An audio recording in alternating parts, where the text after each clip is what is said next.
Good afternoon, everyone, and welcome to our July Confidentially Speaking webinar, where we navigate the really tricky waters of keeping our physical and mental health well maintained during stressful negotiations. As I like to call it, it's how to keep your head well all about you are losing theirs and blaming it on you, with great apologies to Rudyard Kipling. Before we begin, I acknowledge the Wurundjeri people and the Kulin nation of the land on which I speak, and I pay my respects for their elders past, present and emerging, and all Aboriginal people here today. I also pay my respects to elders of other communities and cultures who are present today. When I thought about doing a webinar on wellness and physical well-being during stressful negotiations, there was only one person I felt could do justice to this subject, and this was Desi Vlahos. And I'm thrilled that Desi agreed to come onto this webinar. For those who haven't met Desi before, let me give you a really great introduction. Desi is the CEO and founder of Wellbeing, a workplace consultancy supporting legal and professional services integrate strategy to manage psychosocial risk, improve employee resilience, and create visible social impact. Desi, in her spare time, is also an Australian legal practitioner and senior lecturer of the Graduate Diploma of Legal Practice at the Australian College of Applied Professions in partnership with the Law Institute of Victoria. Admitted in 2005, Desi has practiced in mid-tier suburban and private firms. In 2013, Desi completed a graduate diploma of education with a focus on legal studies and literature. As a certified mental health first aid trainer, Desi is a strong advocate for mental health, the well-being of new lawyers, and the profession as a whole. Desi, also in her spare time, is a director of the Minds Count Foundation in Australia and a commissioner of the IBA Professional Wellbeing Commission. That's the International Bar Association's Wellbeing Commission. She holds the seat of co-vice chair for the IBA Academic and Professional Development Committee. She also holds a certificate 3 in fitness training. And most notably and importantly, Desi was named Australia's Lawyers Weekly Woman in Wellness Advocate of the Year for 2021 and again in 2022. So as I said, internationally and nationally recognised as an expert in this topic. We have no greater advisor today about well-being and physical health. Welcome, Desi. I'm so pleased you could join us today. It's so lovely to be welcome on the program here, Elise, and thrilled to be discussing these topics with you today. Great. So there's a lot in your bio, but what is striking is that you actually started life as a lawyer. And you had a great professional life going ahead, and suddenly you decide, wow, let's just become a well-being expert and you train people about how to deal better with stress in their lives, amongst other things. How did you make that turnaround into physical health and mental well-being guru? It's a really good question, Elise, and I think I could probably take it back to being a 4 or 5-year-old, and I very much had a very strong justice streak for unfairness, for equity, and trying to understand how we can better systems in a way that can allow people to be happy, healthy and thriving. And my journey into wellness advocacy probably began during my early years as a lawyer, when I noticed that there was tremendous stress and mental health challenges that were faced by my colleagues, but also myself as well. And we all know what that looks like. You've got high stakes, you've got an often adversarial nature of the work that we're doing constantly, which can take a significant toll. I then pivoted, obviously, into education, and it wasn't until 2018 that I was engaged as a practical legal training mentor, where I was looking after a graduate cohort. And that was the year of the Hayne Royal Commission into misconduct in the banking and superannuation industries. And that particular graduate cohort were representing one of the major banks. And we all know what that commission looked like. There were very tight turnaround times, which meant that a lot of my graduates who were working quite closely on that Royal Commission, they were in the coalface of a lot of those particular challenges. And what I did witness that year as their mentor and their lecturer, taking them through their graduate year, was some quite serious repercussions in terms of overworking, exhaustion. And it wasn't until there was a WorkSafe investigation that surrounded that particular cohort that, for me, that was quite a pivotal moment, and really catalysed an interest into trying to determine whether there were better ways that we could better support particularly our graduates. And it really prompted me to start to investigate what is the expectation in terms of, well, what was it in the legal profession in terms of the individual shouldering a lot of these burdens, and what did that look like from a systems perspective? And so what I did then was go down the rabbit hole of investigating that pairing dialogue between, is it the individual's responsibility to shoulder stresses in the workplace, or is there an employer perspective where the employer needs to be somewhat responsible? And what we all know in terms of the legislation is that those rights and obligations have always been there. But what we're now starting to see, and a lot of the research and a lot of the conversations and that I've been having, is that we're now sort of in a place where there's a more refined focus on hazards in the workplace, and the regulation, the work health and safety regulation, has now evolved to reflect that. So there is a much greater emphasis on the employer ensuring that the environment and the systems that are surrounding people are safe and healthy, and they're going to allow people to thrive. But then the individual on the other side needs to also appreciate that it is a shared responsibility, workplace mental health, to ensure that they themselves are looking after themselves in a way that's going to assist them in developing a potential mental health condition. So really putting in place effective mechanisms, improving their own capabilities as an individual through, keeping their peak physical health, but also their mental health and resilience that's associated with that in a way that's going to then create safeguards against developing potential illness and really succumbing to some of those sorts of more nefarious conditions that can result if not looking after themselves effectively. So that's really what prompted me that way, Elise. Right. And so thank goodness you went down that rabbit hole, because we can now tap into your great store of knowledge to discuss specifically, as you know, Confidentially Speaking is the home of negotiation, and these webinars are about coping mechanisms and tips and traps around negotiation. So let's bring it into the negotiation home and discuss the issue of stress building within negotiations, and why, starting from it, what are the triggers for this stress? I mean, we can talk legal or non-legal or commercial negotiations or personal negotiations, but there are certain stress triggers. Could you give examples of those kind of triggers that we should look out for to know, well, now we're about to hit stress time, because we need to acknowledge it before we can start dealing with those triggers? Absolutely. And I think you make a really good point there, Elise. When we're looking at stress, we have to acknowledge the fact that, and I'm going to sound like a broken record when I say this, but not all stress is bad stress. We have what's called eustress, which is EU, EUSTRESS, which is a positive form of stress, which is the stress that's going to help us and motivate us in a way to perform at our peak performance. Then you've got distress, and that's really what we're going to be talking about in the context of a negotiation. And we know that legal negotiations come with several inherent stresses. So we tend to see that the tight deadlines tend to create a sense of urgency that can lead to long working hours, and also insufficient rest. Particularly with legal negotiations, we find it's more often than not high stakes, which often mean that there's a lot riding on each decision. So a lot of pressure, which does raise raise the stress levels, the cortisol levels in the body. And we're going to really unpack that a little bit more throughout the course of today's session as well.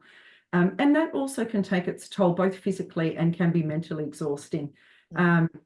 One really important one that I did want to raise, Elise, and we often tend to see that in the legal sphere too, but particularly when we're looking at legal negotiations, is we're negotiating and there has been a very much an adversarial nature within negotiations. And positive psychologist Martin Seligman, who wrote a really interesting paper back in 2014, which we can happily share the links to that after the session. But he talked about something called the adversarial system as a zero-sum game. So it's very much that competitive nature, that sort of when you're in combat mode, how that can be quite maladaptive in terms of our well-being. So what, parties are often in conflict, and it can be emotionally draining both for yourself and both for the parties that you might be representing. And that's why we're starting to see an evolution into more collaborative type modes of negotiation, that very much that win-win, trying to achieve a settlement in that case where both parties feel as though they're satisfied in a way that's going to allow them to continue that commercial relationship in an ongoing capacity. So we do tend to find that adversarial, that combat approach does have negative consequences in terms of well-being. And it can add another layer of stress, as we see too. So it's really all these factors that can contribute there. Yeah, I like what you said about some stress is you need some stress because it builds up the cortisol, it builds up some stamina, and your mind, it braces your mind for the discussion, right? If you're too calm, you might miss out on finding the gems that we need to be able to persuade, right? But I think what you said about combat and negotiation is very important, because my experience, and I've spent many at 3 o'clock in the morning dealing with thoughts and plans around negotiation, and a lot of it is because I'm dealing with a combat artist on the other side, whether it's a legal combat artist or it's a business combat artist, where the idea is I go in and I'm going to take everything. I'm going to take everything, no prisoners barred, and you're trying to reach a commercial relationship which makes sense ongoing, because that combat artist, winner takes all, means destroying bridges and burning bridges instead of building them. Now, there is time for combat artists, but, it does add to the stress, not only in being the combat artist where you've got to be the best, you've got to win, and when you're not winning, you start losing faith in what you're doing, and you start making mistakes, but you also put that stress on the other party. And so these are things we need to discuss as to, if you're the other party or the combat artist, how do we bring the stress levels down? So just a quick one, and then we need to move on. With these stress triggers, if we, we used to stress on a daily basis in our professions, in our negotiations. But if this happens for a long period of time, is there something else that can happen, or can we live with the stress daily forever? Yeah. So a very quick answer to that point, we can't, because when we're talking about prolonged stress, it's otherwise referred to as chronic stress. Chronic stress is very, very dangerous to our health. And without going down setting out all of the different negative consequences, I'll just run through a couple as they relate to the need to ensure that we're managing it as effectively as possible. So in summary, I mean, we know that chronic stress can lead to conditions such as burnout, such as anxiety, such as depression. Physically, it can manifest in our bodies in ways such as hypertension, sleep disorders. You just referred to the infamous 3 a.m. in the morning, which is, for whatever reason, it is the time where the most accidents actually happen, 3 a.m., and it's the time that our body clocks sometimes tend to wake us up. It's not uncommon to experience, symptoms such as waking up at these odd hours worrying about negotiations. So, I mean, I guess physically, if I just ran through a couple, cardiovascular issues, immune system suppression, gastrointestinal problems we find as well, muscular problems too. So that we were chatting before online, we talk about that muscle tension, use that chronic back pain, the discomfort, the neck, shoulders and back. These are physical manifestations of prolonged stress. It can also affect our metabolism. It can lead to weight gain, can lead to weight loss. And then in terms of our mental health, so we need to understand sort of that nexus between the physical and the mental health and how they're very intimately connected. Mental health, it can manifest in forms of burnout. Burnout is not a diagnosable mental illness, but it is an occupational phenomenon that can come about after a person feels under considerable amounts of stress and pressure. It sometimes is a precursor to something more serious, such as anxiety and depression. Prolonged stress can affect our cognitive function, and we need that when we're negotiating. We need to be working at our optimum. We need to be strategically functioning. We need to be ensuring that we're coming up with creative strategies. So when we talk a little bit about the neuroscience and the importance of that, our regions of the brain that we need to be nourishing are impeded by stress, and they're not going to be working at their optimum. That also can lead to emotional instability in a negotiation. We do need to be constantly emotionally aware and regulated in our responses, because we obviously don't want to fight fire with fire. If someone is quite combative, we want to ensure that we're trying to put out that fire in a way and really extinguish that any sort of emotion from another party, and we're trying to convert that in a way that's going to be proactive, that's going to be constructive, and that's going to respond to the objectives of our clients and whoever they are.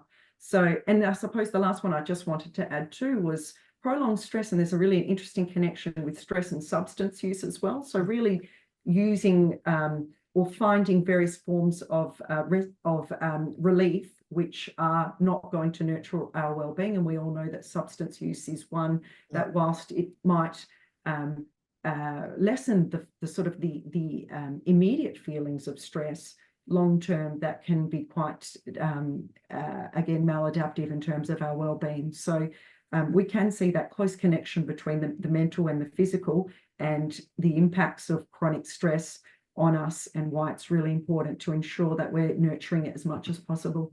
Which is turning to, I'm not giving up my whiskey at the end of the day, Desi. That's all I'm saying. It's not happening. But tiny little nip, Elise. The little nip just to warm the body in winter.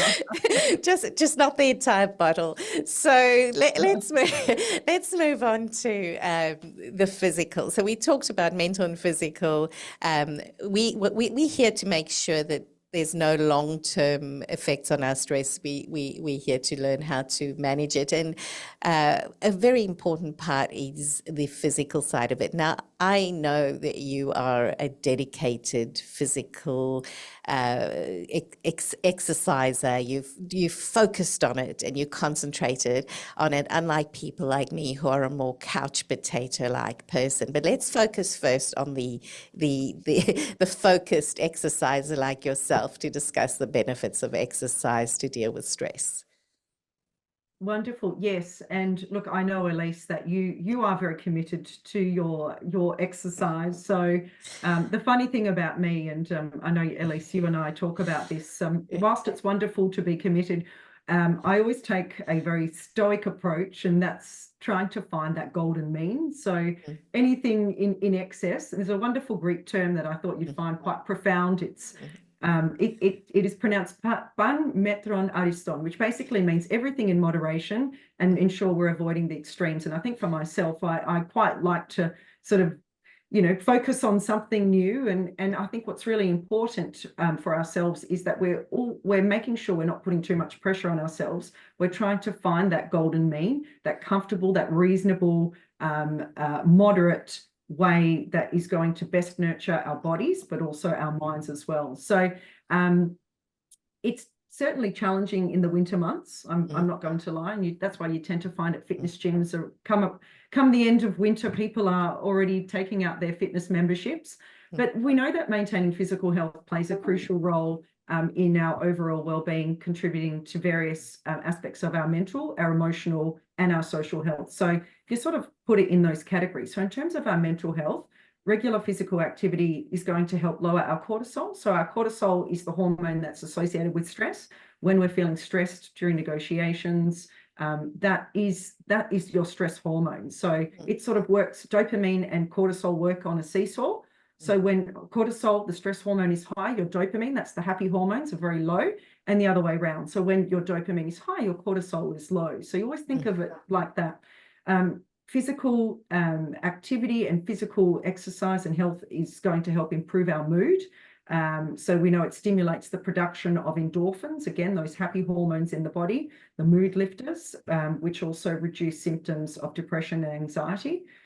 It also enhances our cognitive function. And I think this is the part we tend not to understand in terms of the neuroscience. So we know physical activity improves brain function. It enhances our memory, our learning, and our decision making. And if you, for those that are listening today as well, if you want to talk about rabbit holes, if you want to go down the rabbit hole of looking at the neuroscience and the regions of the brain, we're talking about that prefrontal cortex of the brain, which is responsible for that executive functioning. It's responsible for creative, strategic thinking. And that's where we really tap into when we are negotiating. We have to problem solve.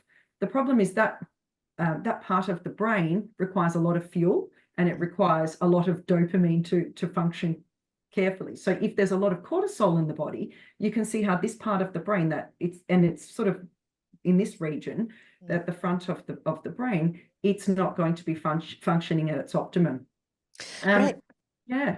And that's really interesting. So the more we exercise, but not too much, because otherwise we'll be too tired as well and burnt out. But in moderation, the better it is for us. And so for me, I still am a couch potato at heart, but in order to build in exercise, I started doing this as a habit and making sure that there was always someone else who would exercise with me, because I'm not that person who's going to wake up at 6 o'clock and go for a run on my own. There's got to be something. There's got to be a coffee in it, or a conversation, or someone. And so I've put in my diary first thing in the morning, I have either training, or I go for a walk, or it is Pilates, which has now been introduced. But I find that it had to become a habit. This was not something I was going to do on my own. And I'll mention Atomic Habits by James Clear, which is an amazing book for those of us who need to make things habitual, as like the same as, getting up and going for a walk is the same as turning on the light. It's such a good, it's such a good way of forming the habit, as opposed to making the decision, if it's that important. And I do find I have now become that person that used to annoy me, saying that if I don't get my exercise, I'll feel, I won't feel as onto things that are happening with work or in negotiations. So now I've become the person who needs to exercise pretty much daily, which is a big surprise. Yeah, and look, that really speaks to what we refer to as neuroplasticity. So the brain is plastic, and with regular, scheduling that exercise, you've made it part of your life, you've made it a habit, you've made it part of a routine, that your brain now expects that that's part of what needs to be done. And I think it's really important that, in these winter months, or a lot of people talk about, I don't have time to exercise. I really don't. The reality is that you have to prioritize exercise, you have to schedule it, and then you have to be disciplined in sticking to it. And I promise you, if you make sure you're doing that habitually, very much referring to that book, which is a fantastic book, I have read it myself too, that it will become a habit, and then your body inadvertently will then crave to do that as part of your regular schedule. So Great. That's wonderful. I've just got a question in, if you don't mind us interrupting with a question from Liz, Desi. Liz asks, if you're running a business and navigating the peaks and troughs of business development, cash flow, negotiation, deals, and so much more, there's a lot of anxiety. So it's not just the negotiation, it's everything else on top of that.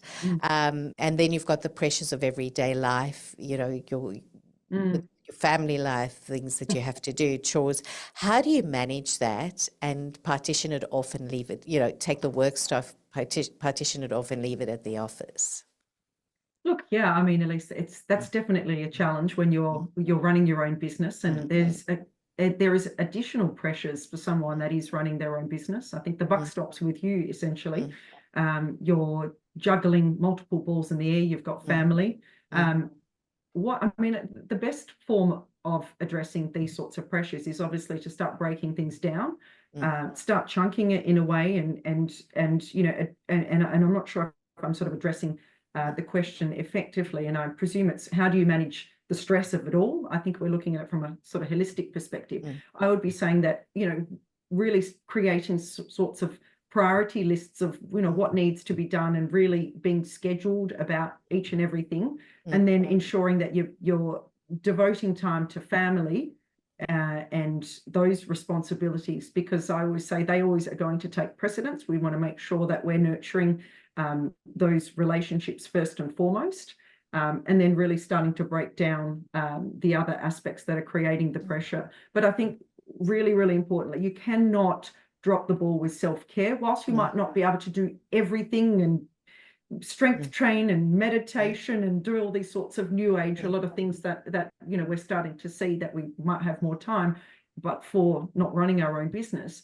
I think it's really important that you do take some sort of small moments and schedule that into your diary where you are doing something for yourself and you're being very mindful. And you can actually, we'll talk a little bit about how you can pair up mindfulness and physical activity, even as simple as going for a walk and being mindful as you're stepping through whilst you're thinking at the time. But we must ensure we're prioritizing self-care at all times. It's that whole adage about fixing your oxygen mask first and making sure that you're at your optimum, so you can look after and help and support your family, but then also you're going to be able to bring your best self and function at your optimum in sort of building and scaling your own business.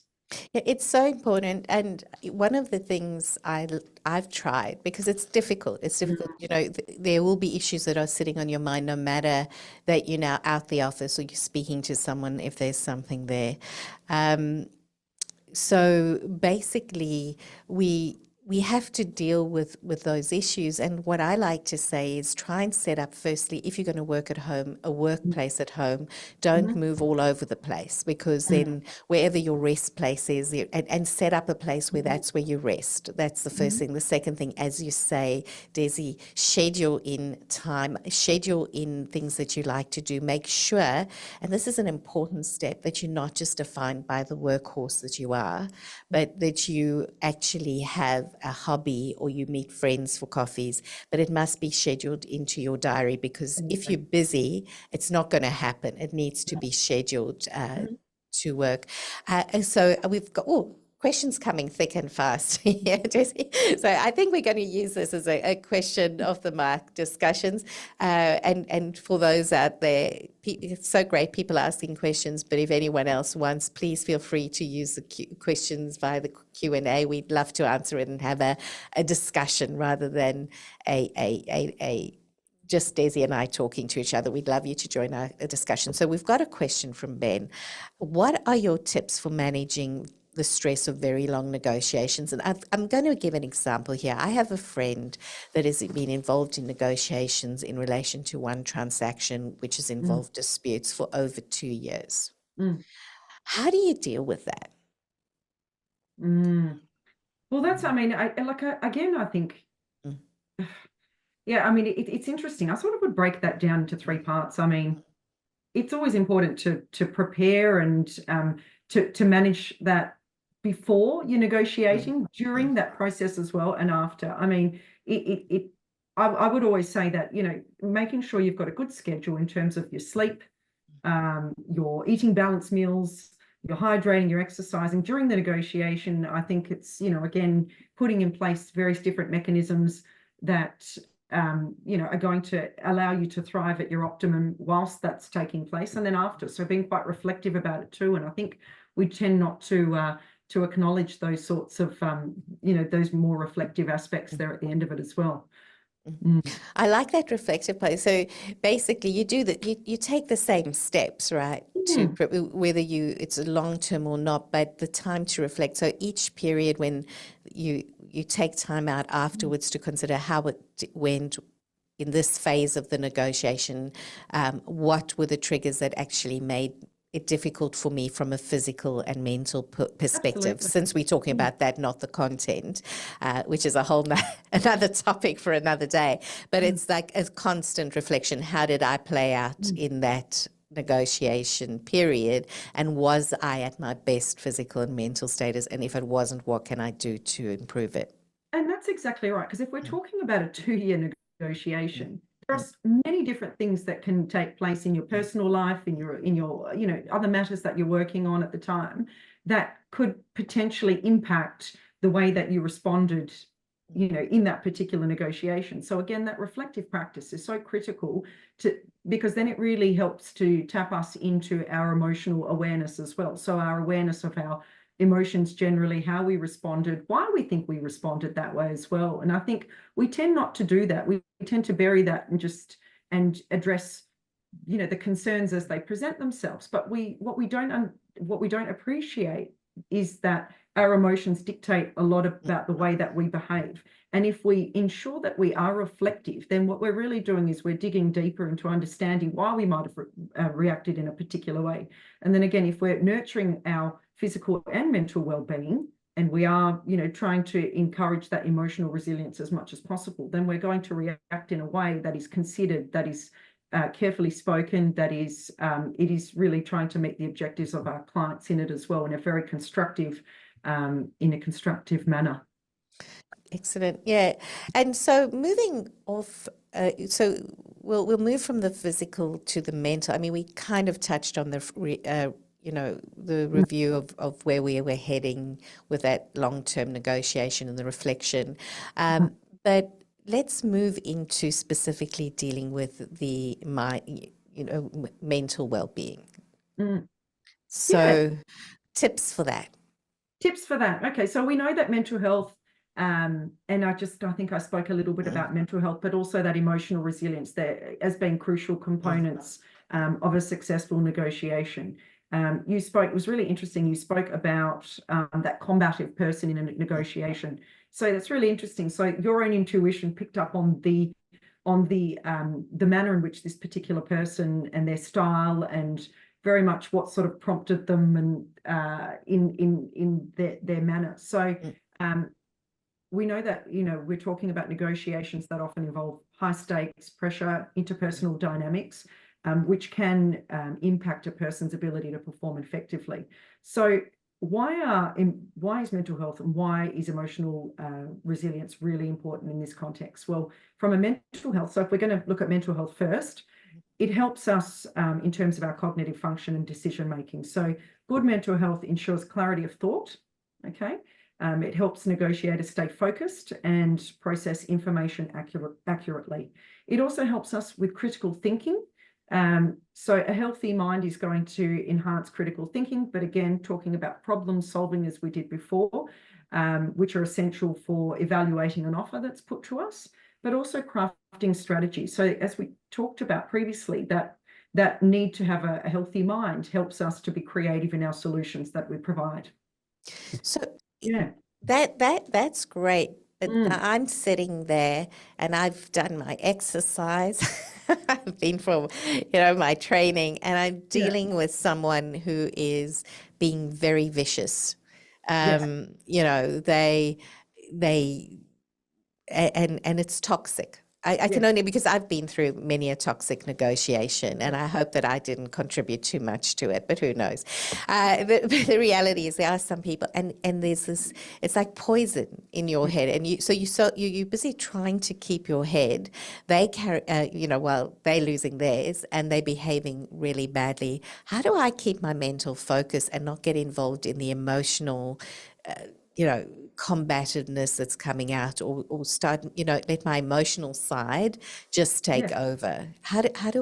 What mental gymnastics do I need to do to help me here? Well, and that's a good question, because that's often what we see. Sometimes there's personal attacks being launched, there's questions around competence, integrity, that, really are aimed to provoke a reaction, and potentially, even if we're delving a little bit further, to try and gain the upper hand.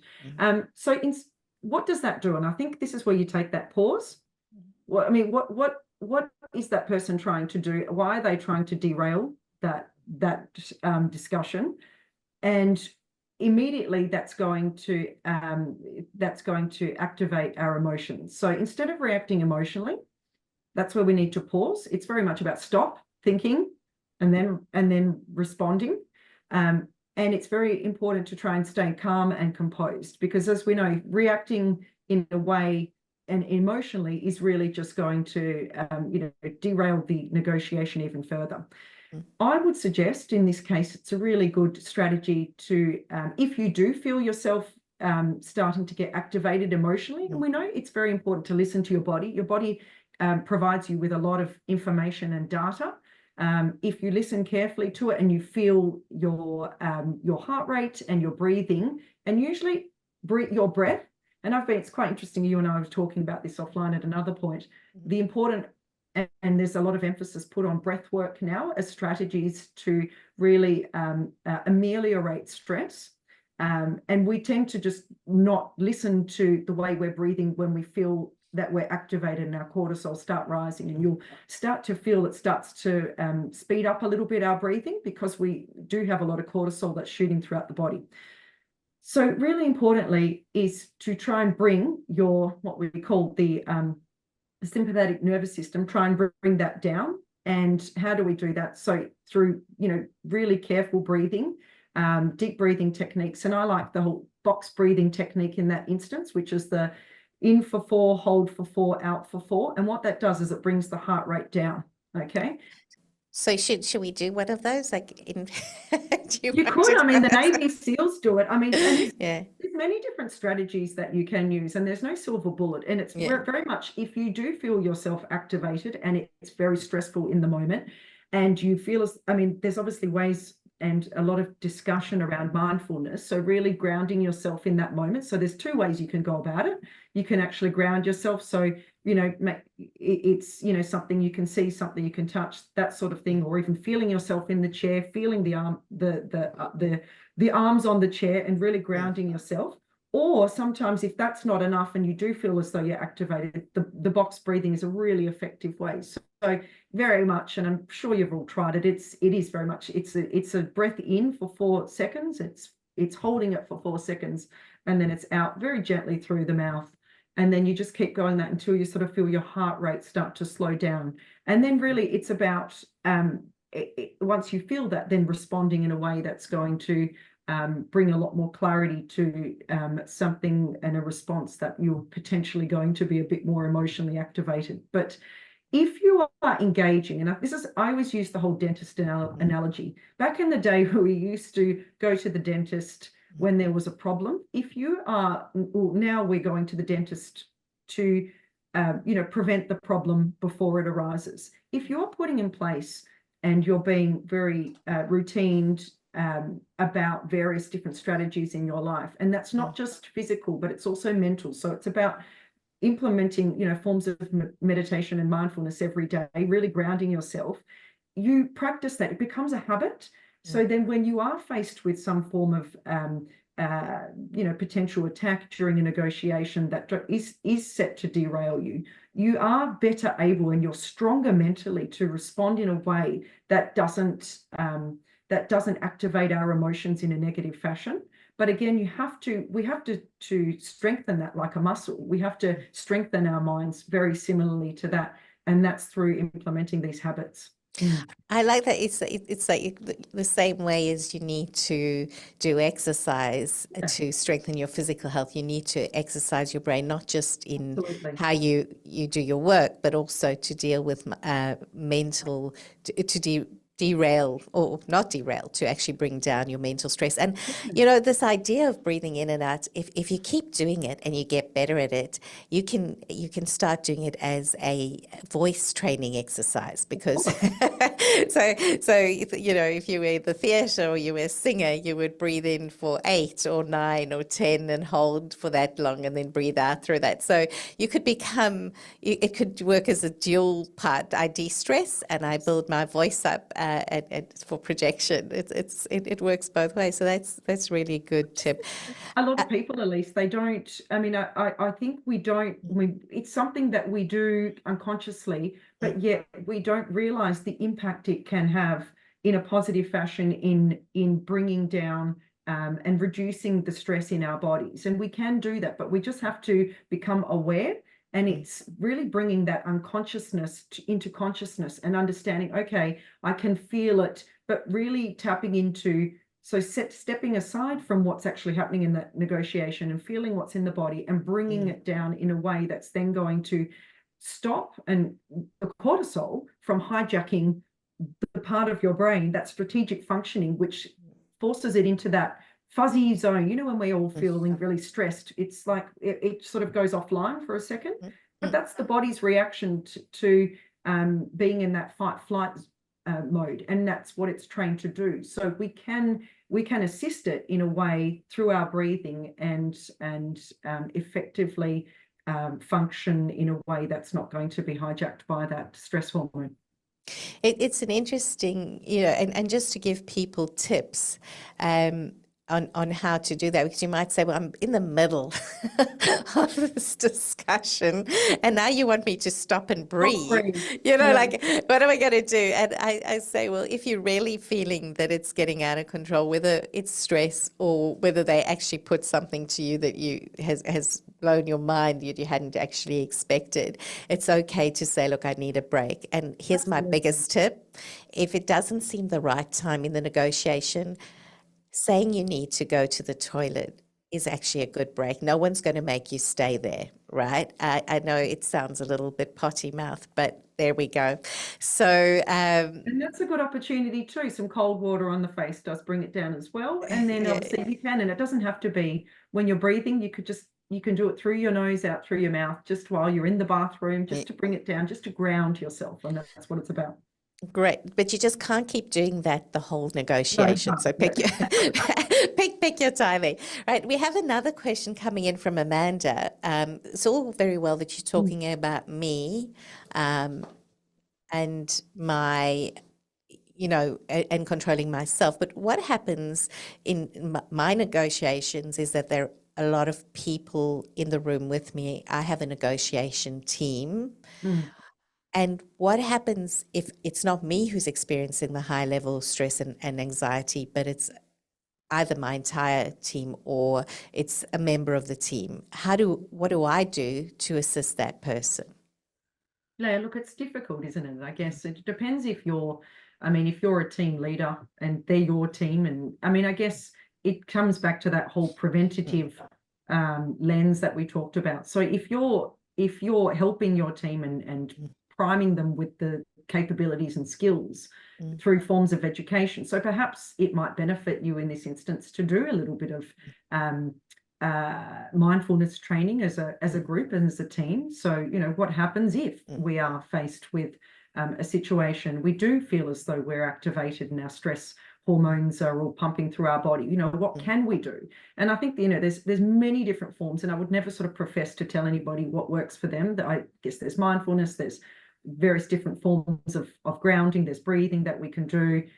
We can actually do a lot of reframing. So really starting to walk through what is creating the source of tension for the group, and really and unpacking people's explanatory styles, I think, is a really important one. Sometimes people have a high level of what we call the pessimistic explanatory style, where might tend to think that the result or the outcome might be permanent, pervasive, and unexplainable, whereas an optimist might come at it from a lens of temporary, local, and changeable. And I think, as a leader, it's very important to understand the context of the team, of your people. Not only are you going to better understand how they best perform, and what supports they need, but I guess you can also sort of see the way that they approach their work, and then help them through forms of reframing if they are quite pessimistic in their viewpoint, which has created a scenario of higher stress levels, to understand that